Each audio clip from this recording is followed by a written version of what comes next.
ไว้ดีพี่น้องประชาชนลาวทั่วทุกหน้าเนาะพี่น้องเมื่อวานนี้มีคนส่งพิกัดของเฮือนเท้าเขียวมาให้ข้าพเจ้าเนาะตรงพิกัดนี่คือประเทศสาธารณรัฐประชาธิปไตยประชาชนลาวพี่น้อง สวัสดีครับทักทายทุกท่านที่เข้ามาติดตามรับชมอยู่กับผมเทพโยทั้งเมืองไทยตอนนี้ก็ประมาณ6 โมงเช้าทักทายพี่น้องฝั่งไทยฝั่งลาวอย่าลืมฝากกดแชร์แสดงความคิดเห็นกันเข้ามาครับพี่น้องครับล่าสุดอ่าเรื่องบักเขียวเนี่ยมีเจ้าหน้าที่หรือคนที่ไปข่มขู่คุกคามไปถึงบ้านเลยนะมีการถ่ายบ้านบักเขียวไปหาพ่อแม่บักเขียวคิดดูนะอันนี้แค่วิจารณ์รัฐบาลในประเทศลาวนะวิจารณ์การนำหรือว่าวิจารณ์เจ้าหน้าที่รัฐในลาวเนี่ยพ่อแม่นี่ก็ต้องเดือดร้อนไปด้วยทุกคนเดี๋ยวลองไปฟังคลิปกันนะครับไว้ดีพี่น้องประชาชนลาวทั่วทุกหน้าเนาะพี่น้องเมื่อวานนี้มีคนส่งพิกัดของเฮือนเท้าเขียวมาให้ข้าพเจ้าเนาะตรงพิกัดของเฮือนเท้าเขียวให้ข้าพเจ้าอยู่บ้านหน้าแขงเมืองเฟืองแขงเวียงจันทน์แล้วก็ให้ข้อมูลมาเนาะแม่ของเราเดี๋ยวนี้อยู่บ้านบ่ได้นี่คนเว้าให้หลายๆนี่ไปอยู่สวนกล้วยจีนเลยครับเอาผัวใหม่ไปอยู่สวนกล้วยจีนเฮ็ดเวียกอยู่สวนกล้วยจีนแล้วตามที่เขาถามแม่ของเราหันว่าเป็นหยังคือบ่บอกบ่สอนเท่าเขียวเด้แม่ของเราก็เลยตอบว่ามันเฮ็ดมันได้เงินนี่แหละครับทุกคนเป็นความคิดที่กันดารมากเป็นระบอบการปกครองที่ล้าหลังเป็นอย่างมากก็คือระบอบคอมมิวนิสต์เห็นไหมครับทุกคนจะเห็นภาพอันนี้คือลัทธิมาร์กเลนินเอามาจากประเทศรัสเซียหรือว่าโซเวียตเก่า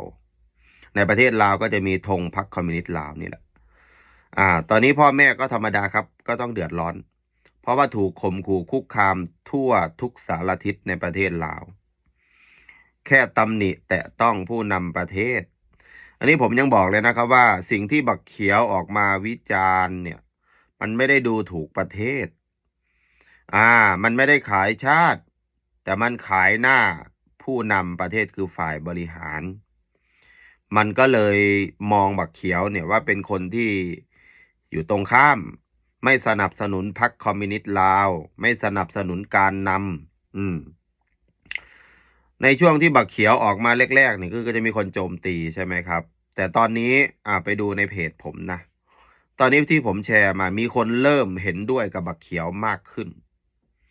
โดยเฉพาะนะครับมีทั้งคนลาวในต่างประเทศคนลาวในไทยคนลาวในประเทศลาวก็เริ่มที่จะเห็นต่างเพราะว่าสิ่งที่บักเขียวออกมาวิจารณ์นับจากนี้ไปมันจะเป็นการเมืองลาว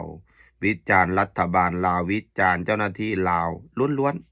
ๆก่อนหน้านี้ห้ามไม่ให้แมนวิพากษ์วิจารณ์เรื่องเขมรเรื่องไทยไม่ให้อวยไทยไม่ให้เชียร์ไทยไม่ให้เข้าข้างไทย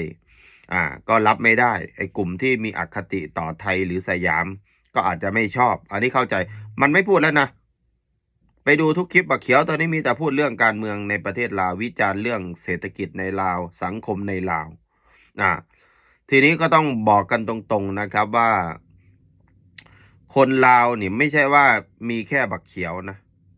คนที่อยากจะพูดเหมือนบักเขียวนี่เยอะแยะมากมายแต่ยังไม่รู้วิธีหนทางที่จะหนีออกจากการข่มขู่คุกคามของเจ้าหน้าที่คอมมิวนิสต์ลาวเท่านั้นเองนะครับอันนี้ผมนำเสนอให้พี่น้องคนไทยเข้าใจว่าระบบการปกครองในลาวมันโหดร้ายเป็นอย่างมากแค่คุณเห็นต่างพ่อแม่ญาติพี่น้องคุณทางบ้านก็เดือดร้อนถูกกลุ่มอำนาจมืดในประเทศลาวก็ต้องไปถามว่าบักเขียวอยู่ไหนคือเป็นการข่มขู่ไปในตัวอยู่กรุงเทพนี่อยู่ที่ไหนคือเขาจะถามเขียวกลับบ้านหรือยังมาหรือยังมันก็เหมือนสมัยตอนที่ผมวิจารณ์รัฐบาลคอมมิวนิสต์ลาวใหม่ๆเมื่อประมาณปี2013-2012 คล้ายๆกันขณะตอนนั้นผมยังอยู่กรุงเทพนะผมยังเรียนอยู่ที่รามคำแหงนะครับตอนนั้นก็จะมีเจ้าหน้าที่แหละทั้งผู้ใหญ่บ้านทั้งอะไรกองหลอนไปในบ้านผมเต็มหมดเลยก็ให้ผมลบคลิปต่างๆที่ผมวิจารณ์แต่ผมก็ไม่ลบก็ผมเลือกที่จะเดินหน้าต่อไปผมไม่ได้สนใจคือสิ่งที่ผมพูดผมวิจารณ์มันเป็นการตำหนิมันคือสิทธิเสรีภาพอ่าตามกฎหมายรัฐธรรมนูญมันก็มีว่าคนลาวสามารถวิพากษ์วิจารณ์ได้แต่บาไม่มีคนลาวออกมาวิพากษ์วิจารณ์นั่นแสดงว่ามันไม่ปกติเข้าใจไหมมันไม่ปกติถ้ามันปกติคือวิจารณ์แล้วไม่มีการถูกจับถูกอุ้มหายไม่มีการข่มขู่คุกคามคนออกมาวิจารณ์แน่นอนกฎหมายมันบอกว่าวิจารณ์ได้แต่ต้องมีขอบเขตแต่ไม่มีคนออกมาวิจารณ์เลยแสดงว่าถูกเก็บในประเทศลาวอ่ายังไงก็แล้วแต่นะครับสิ่งที่ทุกท่านเห็นในคลิปนะครับอันนี้คือเป็นเจ้าหน้าที่อ่าออกมาพูดข่มขู่ตรงๆเลยครับในประเทศลาวเป็นการถ้ามีการเป็นการโพสต์ข่มขู่คุกคามจะเอาชีวิตนั่นนี่คือมันดูเป็นเรื่องปกติถ้าเป็นเจ้าหน้าที่ทำหรือคนที่สนับสนุนรัฐบาลยืนข้างรัฐบาลคอมมิวนิสต์ลาวสบายนะครับนี่แหละครับพี่น้องครับฝากกดแชร์คอมเมนต์กันขอบคุณด้วยครับพี่น้องครับสบายดีสวัสดีครับ